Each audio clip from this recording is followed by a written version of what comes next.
कथा, पुरुषार्थ कथा, सुनो सुनो सिद्धार्थ कथा। सत्य कथा, पुरुषार्थ कथा, सुनो सुनो सिद्धार्थ कथा। चढ़ते सूरज सा तेजवान वो कीर्तिमान, हुंकार भरे जब कूच करे, थर थर कांपे आसमान। वो राजपुत्र वो शूरवीर, पर्वत को भेद दे उसके तीर, शांति का स्रोत करुणा की धार, निर्झर झरे मन से अपार। वो राजपुत्र वो शूरवीर, पर्वत को भेद दे उसके तीर, है शाक्य वंश का वो तारा, जगमग है जिससे जग सारा। सत्य कथा, पुरुषार्थ कथा, सुनो सुनो सिद्धार्थ कथा।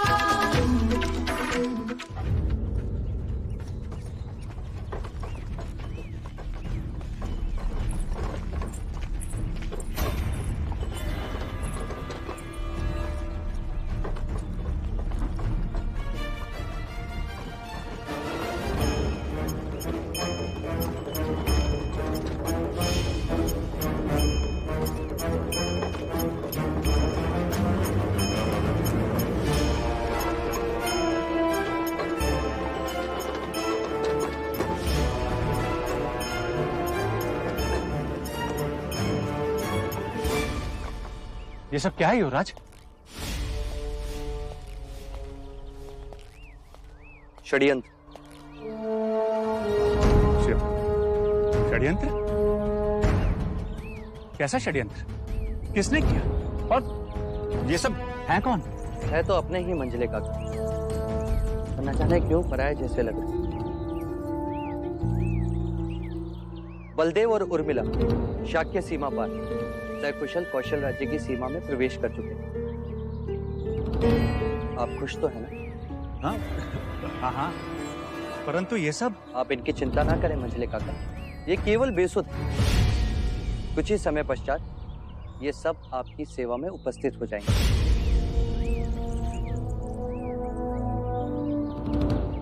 क्या आपको नहीं लगता मंझले काका कि अब हमें सिर्फ एक ही काम करना चाहिए? दूसरे देश के गुप्तचरों को नहीं, पहले हमें हमारे ही देश के राजद्रोहियों को ढूंढना चाहिए।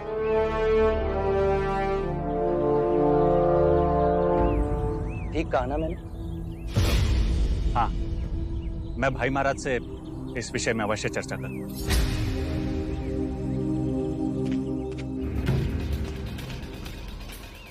युवराज, हमें महाराज को भी ये बात बता देनी चाहिए कि किसी ने आपके प्राण लेने की। नहीं चंदा, बिना कारण बात को बढ़ाने से कोई लाभ नहीं। भले ही मंझले काका को इस बात को महाराज तक पहुंचाने की, परंतु हम नहीं बताएंगे।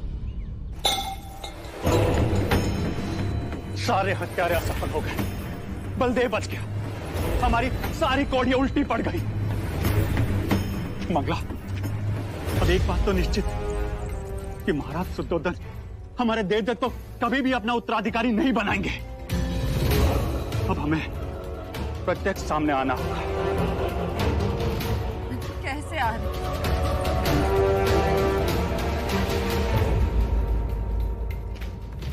एक रास्ता है, किसी भी प्रकार राजा दंडपानी हमारे हाथ आ जाए। राजा दंडपानी? तो उनसे देवदत्त के उत्तराधिकारी बनने का क्या संबंध है आर्य? संबंध है मंगला। देवदत्त को उत्तराधिकारी बनाने के केवल दो ही रास्ते हैं। राजा दंडपानी की महाकौशल से घनिष्ठ मित्रता है और उनकी सहायता से हम महाराज प्रसन्नजीत तक पहुंचेंगे और फिर उनके साथ मिलकर कपिलवस्तु का राज पलट देंगे। और दूसरा रास्ता? यशोधरा। यशोधरा? हाँ मां। जब मैं यशोधरा को देवदाह पहुंचाने गया था, तब उसकी जन्म कुंडली देखने कुछ ब्राह्मणगण आए और उन्होंने ये भविष्यवाणी की थी। बधाई हो महाराज दंडपाणी। राजकुमारी यशोधरा की जन्म कुंडली में ऐसा ग्रह योग है कि उनका विवाह किसी चक्रवर्ती सम्राट से ही होगा।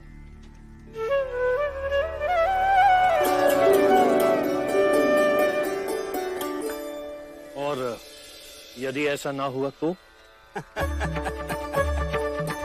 तो राजकुमारी के ग्रह योग उसे महाराज तो अवश्य बना ही देंगे। अर्थात वो जिससे भी विवाह करेंगी वो महाराज तो अवश्य बन जाएगा। अर्थात अब कुछ भी हो जाए, हमें देवदत्त का ब्याह यशोधरा से करवाना ही होगा।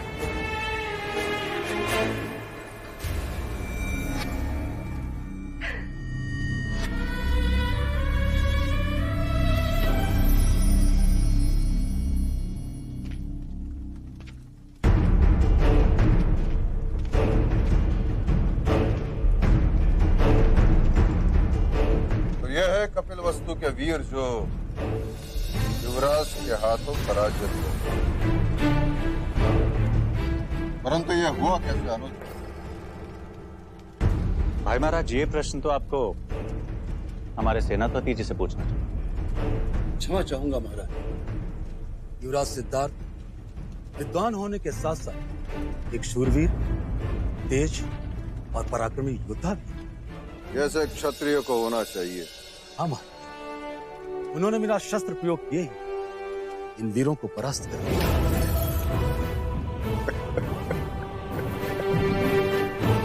मैं अत्यंत प्रसन्न हूं। युवराज सिद्धार्थ ने केवल तुम्हें ही नहीं, मुझे भी पराजित कर। यदि वो यहां उपस्थित होता तो मैं उसकी पीठ थपथपाता और उसे गले लगाता।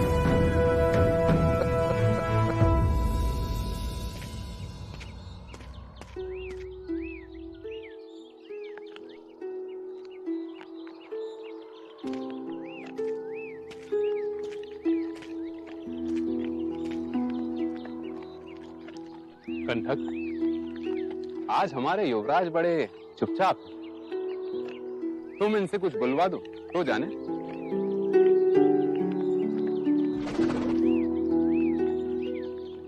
युवराज, आज तो आपको खुश होना चाहिए। इस उदासी का कुछ तो कारण होगा। आप कहें तो मैं कंठक को रखते हाथ दूं। सारे कुमार रंग भवन गए। आप जाना चाहेंगे? रंग भवन? वहां मैं जाकर क्या करूं?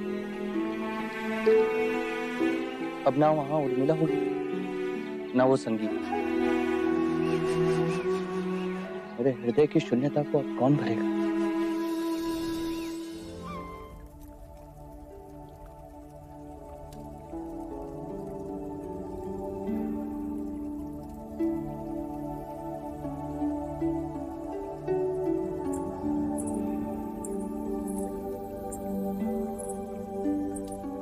देव, श्रवस्ती से मेरे लिए क्या लाए? एक स्वप्न। स्वप्न? कैसा स्वप्न?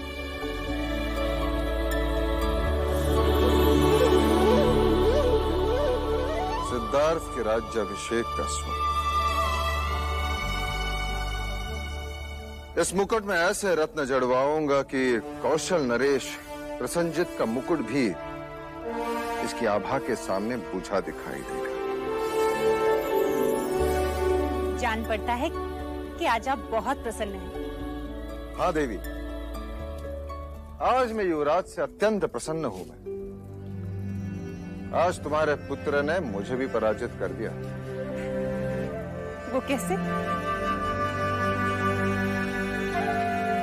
हमारे नाक के नीचे से बलदेव को बचाया, वो भी अकेले। आज उसने ये सिद्ध कर दिया कि वो चतुर होने के साथ साथ पराक्रमी भी है। अब समय आ गया है कि शाक्य संघ की परंपरा के अनुसार उसे दीक्षा दी जाए। शुभ कार्य में विलंब कैसा? शुभ मुहूर्त निकाल के राज्याभिषेक करवा दीजिए। हाँ देवी, मैं आज ही कुलगुरु वाचस्पति से शुभ मुहूर्त निकालता हूँ। शुभ मुहूर्त तो विवाह का निकालना चाहिए कुलगुरु से। विवाह का मुहूर्त? हमारा पहले युवराज का विवाह करवाए, उन्हें गृहस्थ जीवन का आनंद लेने दे, फिर राजनीति का पाठ पढ़ाए और फिर ये मुकुट उनके सर पर रखकर उन्हें सिंहासन सौंप दे।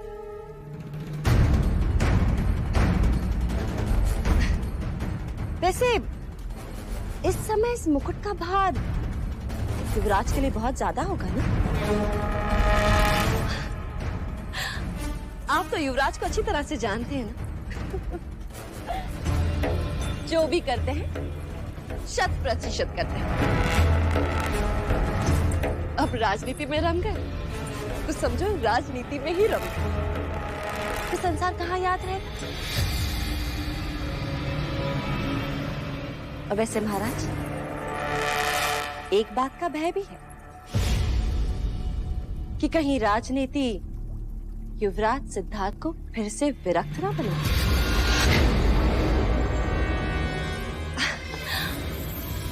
और भले आपको दादाश्री बनने की जल्दी ना हो, परंतु महादेवी प्रजापति को तो है। क्या कहना चाहती हो तुम? यही महाराज कि वसंत ऋतु का अवसर है, आयु भी हो चुकी है, यही सही समय है जब हमें युवराज और बाकी कुमारों का विवाह करवा देना चाहिए। क्यों महादेवी? हाँ देवी, मंगला दीदी ठीक कह रही है।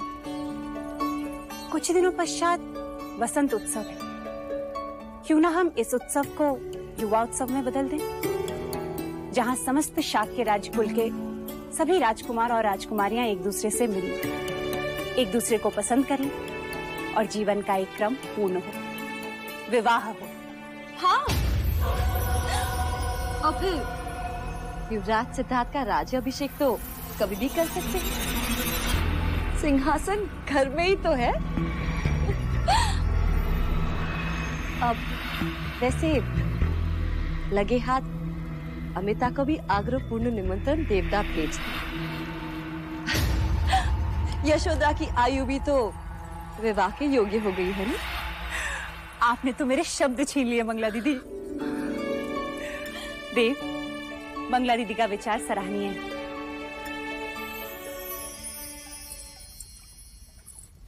अभी तो केवल शब्द छीने हैं महादेवी प्रजापति, तुम्हारी सारी खुशियां ना छीनूं तो कहना। यशोदा को आने दो तो।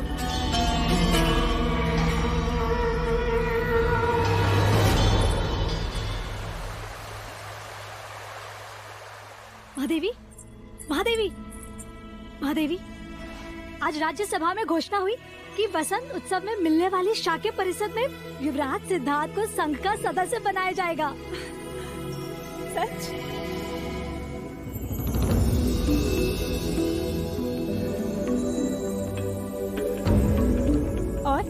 और क्या घोषणा हुई?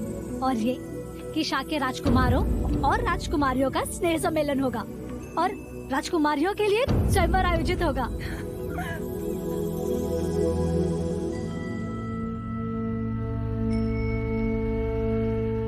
पर तू क्यों इतना खुश हो रही है? वो इसलिए क्योंकि जिस कामना हेतु आप ये दिए कर रही है ना, वो बहुत जल्द पूर्ण होने जा रही है। राजकुमारी यशोधरा आ रही है महादेवी, और अमिता दीदी के यहाँ देवदा में निमंत्रण भेजा जा चुका है।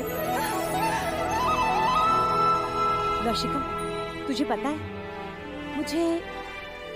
मुझे यशोधरा बहुत पसंद है। बस अब ये देखना है कि उसे भी सिद्धार्थ पसंद आ जाए। तो आप एक दिया और कीजिए, क्योंकि आपकी ये इच्छा तो कब की पूर्ण हो चुकी है। क्या? वो कैसे? महादेवी, यशोधरा की आंखों में मैंने युवराज सिद्धार्थ के लिए प्रेम देखा है, और देवता चाहते हुए कह रही थी कि देखना कुछ ही समय में मैं रानी बनकर लौटूंगी इस कपिल वस्तु में। और सिद्धार्थ की आंखों में क्या है लौशिका? प्रश्न। वो तो स्वयं नहीं जानते कि उन्हें यशोधरा से प्रेम हो चुका है। वो अब भी प्रेम की परिभाषा ही ढूंढ रहे हैं। वो भी जल्दी ही मिल जाएगी। बस आपको उन दोनों को एक करना है। लो, अब तो शगुन का घंट भी बज गया। ईश्वर ने भी अनुमति दे दी। अर्थात यशोधरा को भी साथ बुलाया है।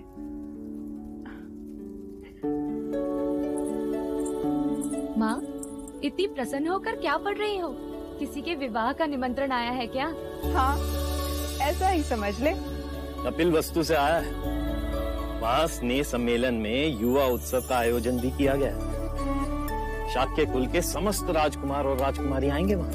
और ये भी लिखा है कि हमारे बच्चे विवाह के योग्य हो गए हैं, इसलिए यशोधरा को भी साथ लाना। हाँ। अरे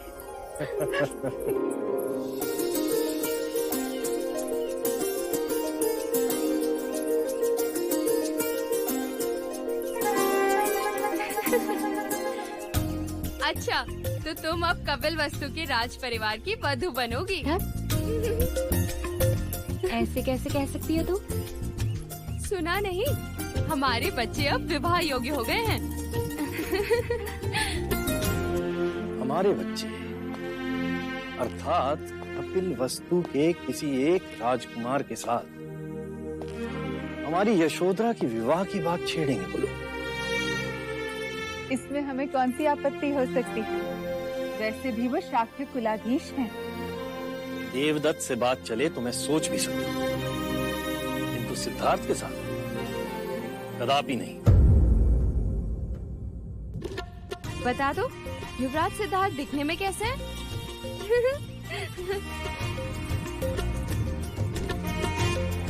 शब्दों से परे है।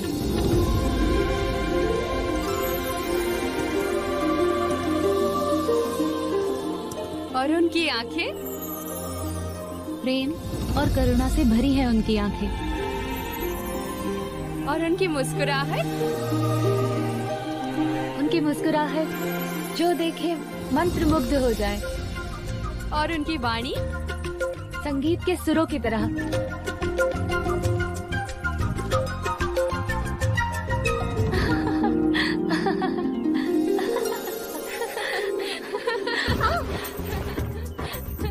आज तक सुना था, आज देख भी लिया प्रेम में लोग कैसे गिरते हैं। तुझे अभी बताती हूँ। क्या?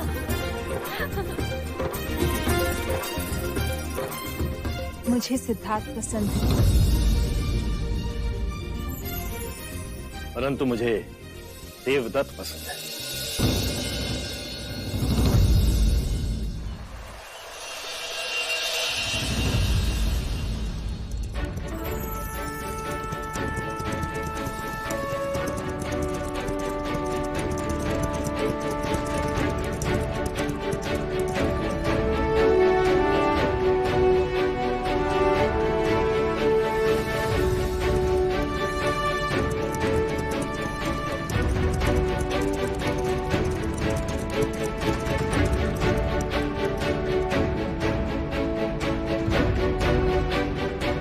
देखो देवदत्त, पराक्रमी क्षत्रिय दिखाई दे रहा है।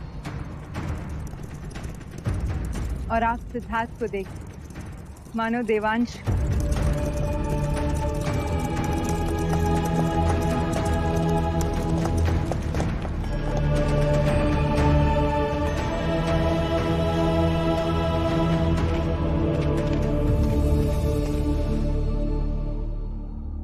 सिद्धार्थ का प्रणाम स्वीकार करें राजा दंडपाणी। जीते रहो।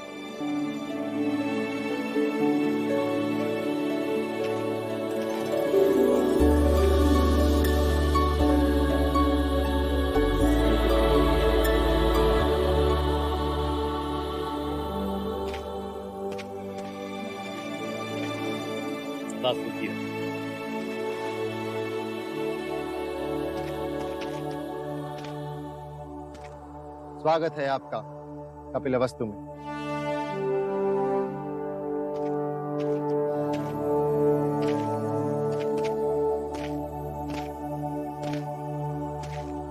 यशोधरा, ये तुम्हारे लिए। तुम मेरे लिए कुछ नहीं लाए सिद्धार्थ? मैं जानता था तुम मांग कर लेने वालों में से हो।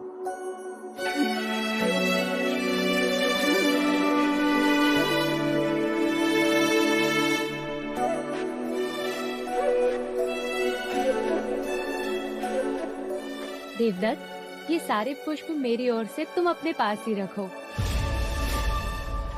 मेरे लिए तो ये एक कमल ही पर्याप्त है।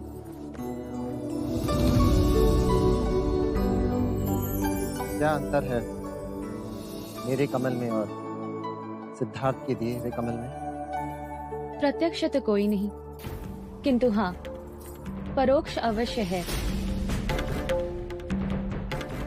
हाँ देवदत्त, ये सारे पुष्प तुमने अपने सेवकों से मंगवाए हैं और सिद्धार्थ स्वयं जाकर लेकर आए हैं।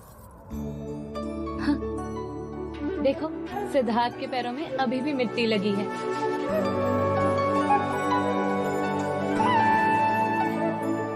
कोई है? युवराज के पैर धुलाने का प्रबंध किया जाए। चलो सिद्धार्थ।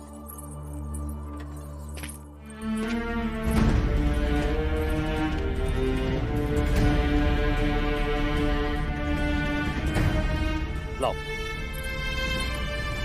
राजा द्रोणोदन तुम्हारे बड़े गुणगान कर रहे थे।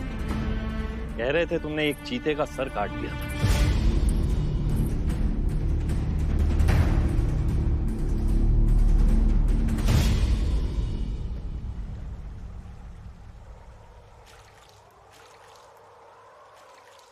सुना है तुमने रंगभवन में किसी गणिका और कौशलराज के राजदूत का विवाह करवाया है?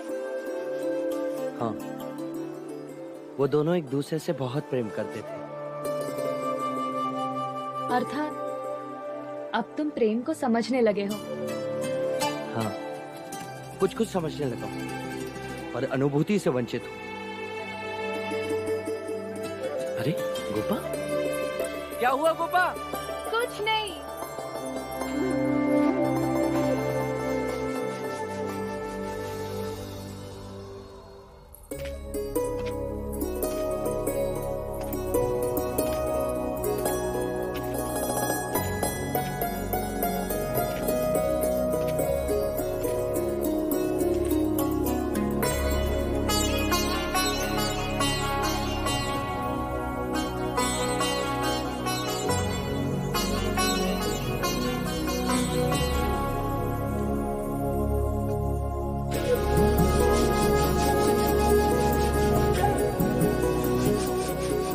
इतने सारे दीपक तुम्हारे आने की खुशी में।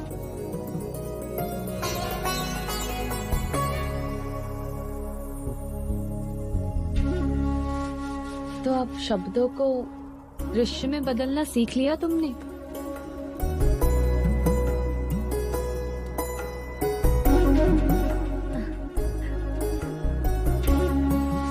एक प्रश्न करना है तुमसे। करो ना।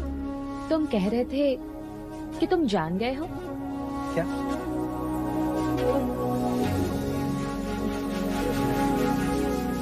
प्रेम को। तो अब बताओ, प्रेम क्या है? सच कहा था तुमने। जल से पतला है प्रेम, प्रकाश से तेज है प्रेम। जो आंखों से होता है, जो हृदय से छलकता है, जो बातों में महकता है, वो प्रेम। प्रेम सब जगह दिखाई देता है। वृक्ष से लिपटी इन लताओं को देखो, हरी झाड़ियों और सरोवर में प्रेम। हंसनी के पीछे हंस का चलना प्रेम। वर्षा ऋतु में मेंढकों का टर टर करना भी प्रेम। अब ये मेंढकों का टर टर बंद करो और कहो, ये प्रेम यदि मनुष्य में हो तो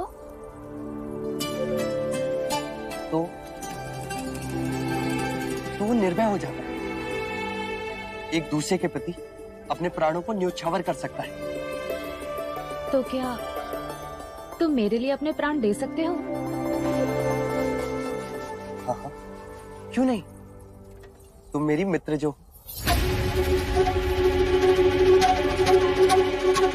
मित्र?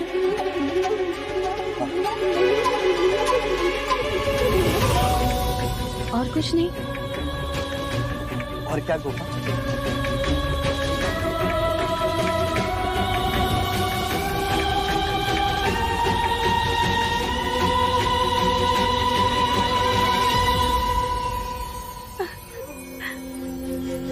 गोपा,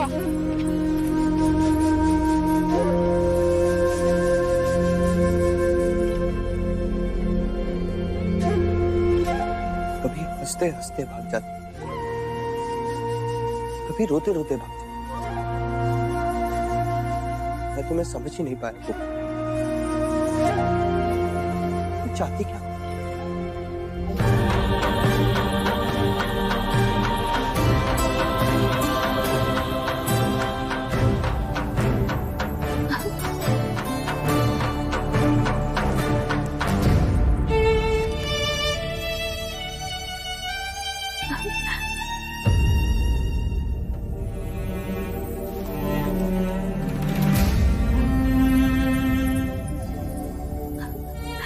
यशोधरा, क्या हुआ? आप रो क्यों रही हैं? क्या युवराज सिद्धार्थ ने कुछ कहा?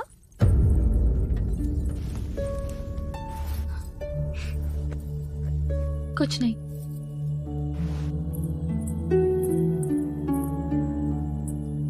मैं आपको बचपन से जानती हूँ, बताइए क्या बात है? कुछ कहते ही नहीं। जो शब्द मैं सुनना चाहती हूँ वो शब्द उनके मुख से निकलते ही नहीं। क्या सुनना चाहती हैं आप? यही कि तुम्हारी बहुत याद आई। मैं तुमसे प्रेम करता हूँ। और हमारे युवराज क्या बातें करते हैं? वृक्ष की, लताओं की, सरोवर की, बारिश की, मौसम की, मेंढक की, ज्ञान की और केवल ज्ञान की बातें। प्रेम की तो जैसे कोई अनुभूति ही नहीं है उन्हें।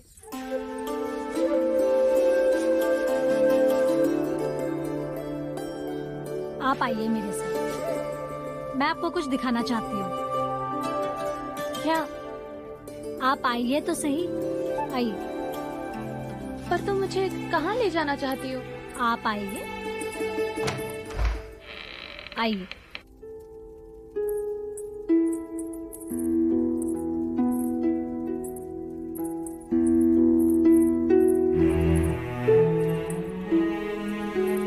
ये क्या है? वो शब्द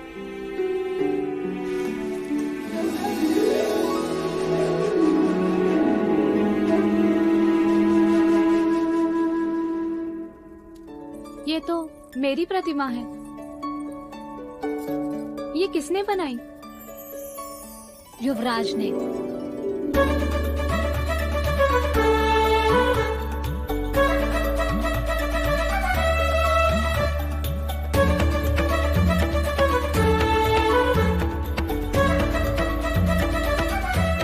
कुछ लोग ऐसे भी होते हैं जो अपनी अनुभूति को शब्दों में नहीं कह पाते, परंतु उसका ये अर्थ नहीं कि वो प्रेम नहीं करते।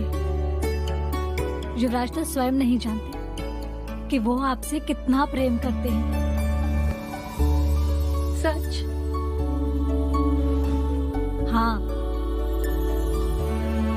अन्यथा ये प्रतिमा कैसे बनती? युवराज के हृदय मंदिर में आपके सिवा और कोई नहीं है।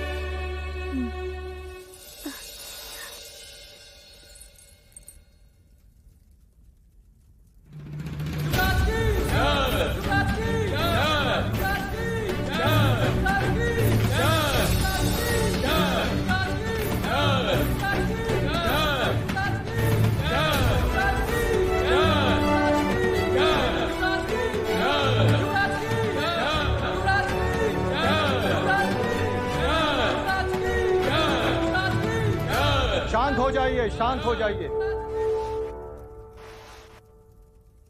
शाह के संघ को इस बात की अपार प्रसन्नता है कि आज उनके बीच एक ऐसा व्यक्ति संघ का सदस्य बनने जा रहा है, जिनका लोक चाहन इतना अधिक है कि उनकी उपस्थिति से संघ उत्साहित होगा और सदैव गौरव अनुभव करेगा। मैं शाक्य कुल नरेश महाराज शुद्धोधन के जयेश पुत्र सिद्धार्थ गौतम को शाक्य संघ का सदस्य बनाने का प्रस्ताव रखता हूं। क्या इनकी सदस्यता सबको स्वीकार है?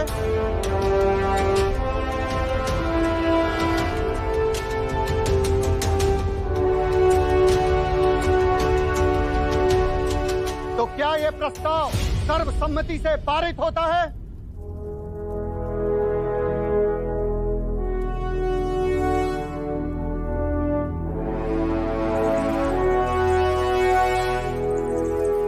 युवराज सिद्धार्थ गौतम को शाक्य संघ का सदस्य बनने की बधाई हो।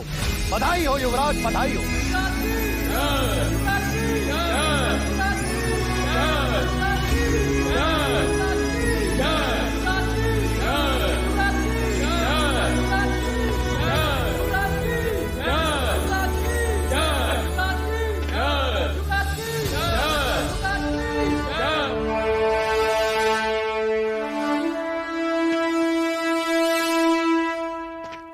युवराज सिद्धार्थ गौतम, आज तुम्हें इस बात का गर्व होगा कि शाक्य संघ ने तुम्हें सम्मानित किया। मैं शाक्य संघ का आभारी हूं। संघ के सदस्य के कुछ कर्तव्य होते हैं।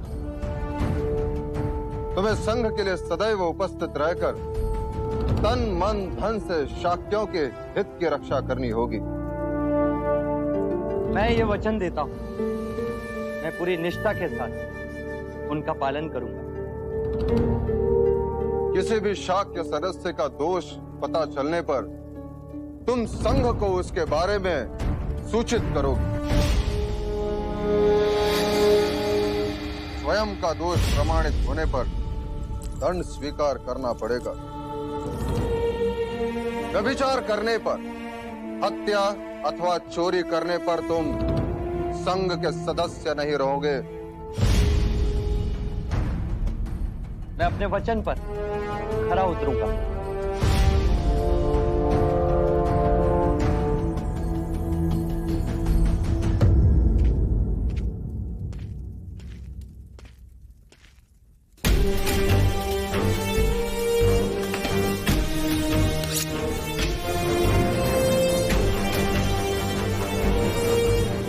प्रतिज्ञा करता हूं, मैं शाक्य कुल के सभी नियमों का सदैव पालन करूंगा। शाक्य कुल पर आने वाली सभी विपत्तियों का सामना करूंगा।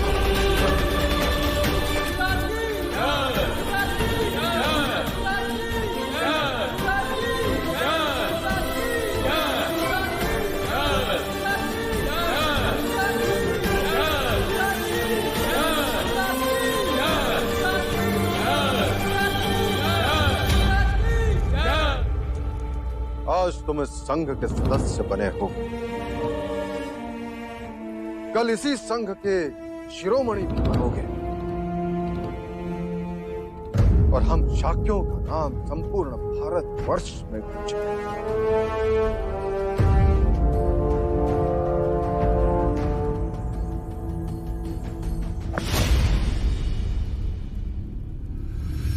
मुझे अश्वमेघ यज्ञ करना है।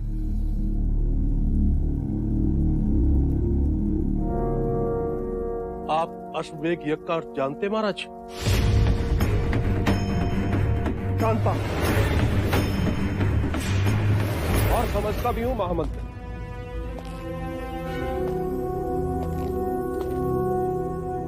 हम यज्ञ करके एक अश्व को छोड़ देंगे जिसके साथ कौशल की सेना होगी। तो अश्व जिस देश में विचरण करेगा उस पर हमारा आधिपत्य होगा। जो देश उसे रोकेगा उससे मंत्रणा होगी। यदि वो हमारा आधिपत्य माने तो ठीक, अन्यथा युद्ध होगा। किंतु महाराज, कौशल की सीमा के एक और मगध तो दूसरी ओर लिच्छवियों का संघ राज वैशाली और दोनों ही बड़े राज, उनसे शत्रुता करना हमारे लिए हितकारी नहीं होगा महाराज।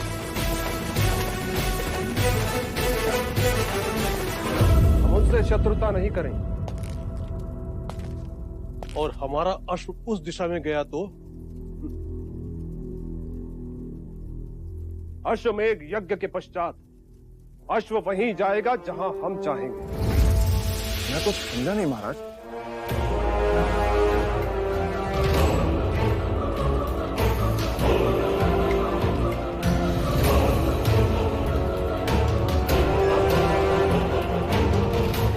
ये हमारी सेना और ये उनकी सेना,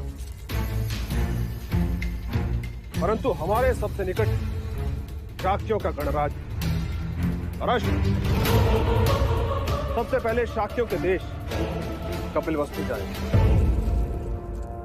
अश्वमेघ के अश्व को देख राजा शुद्धोधन हमसे संधि कर ले तो ठीक, नहीं तो हमें युद्ध करने का कारण मिले और हम तलवार की धार कपिलवस्तु को जीत और समस्त शाक्य देश हमारा हो जाए। हमारा। शाक्यों की सेना मिलने के बाद हमारी सैन्य शक्ति भी भगत और वैशाली जितनी शक्तिशाली हो जाएगी। क्यों महामंत्री?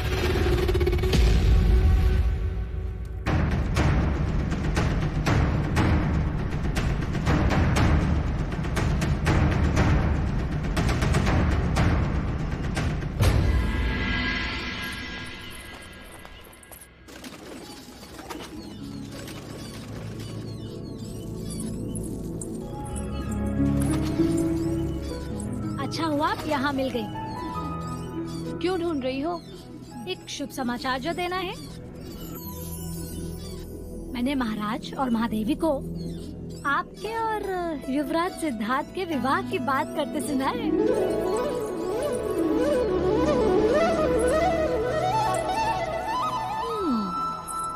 अब समझ में आया। अच्छा, क्या समझ में आया? कि आप हर दिन बिना भूले यहाँ दाना डालने क्यों चली आती हैं? नाम इन पंछियों का और मिलन युवराज से। अरे तो सच सच बताइए, आप यहाँ युवराज की प्रतीक्षा कर रही थी ना? जानती हो तो फिर पूछ क्यों रही हो? इतना ही समझती हो तो फिर यहाँ क्यों रुकी हो? जाओ यहाँ से। अरे जाओ।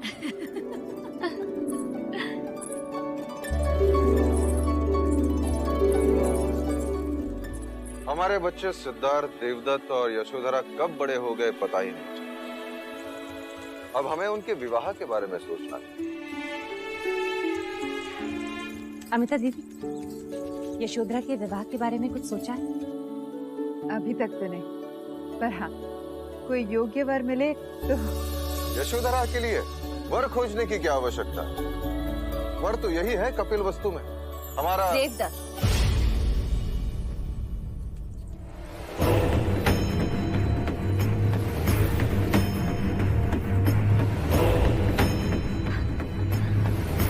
यही कहना चाह रहे थे ना आप महाराज?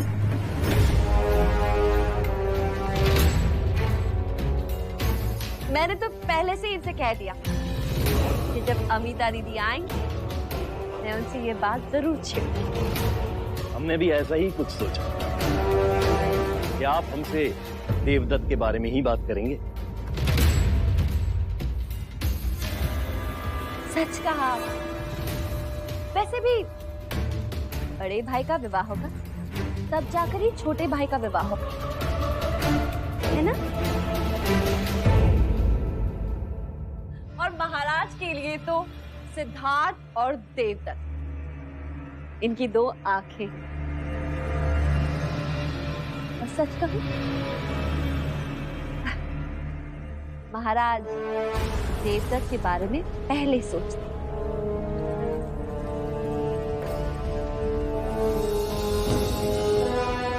आप बैठे क्या हैं?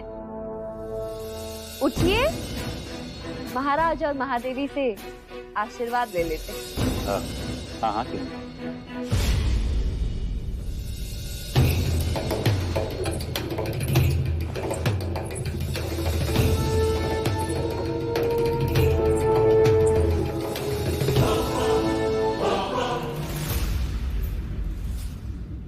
सबके सब बस दाना चुगे जा रहे हो। है किसी को मेरी परवाह? है कोई जो जाकर युवराज को बुला लाए?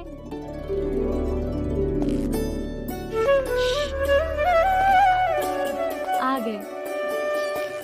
पता है तुम्हें, इस समय हमारे परिवार वाले हमारे विवाह की बातें कर रहे हैं।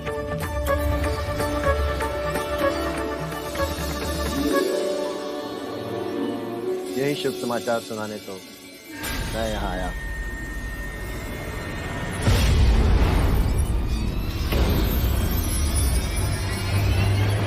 देवदत्त और यशोधरा का विवाह।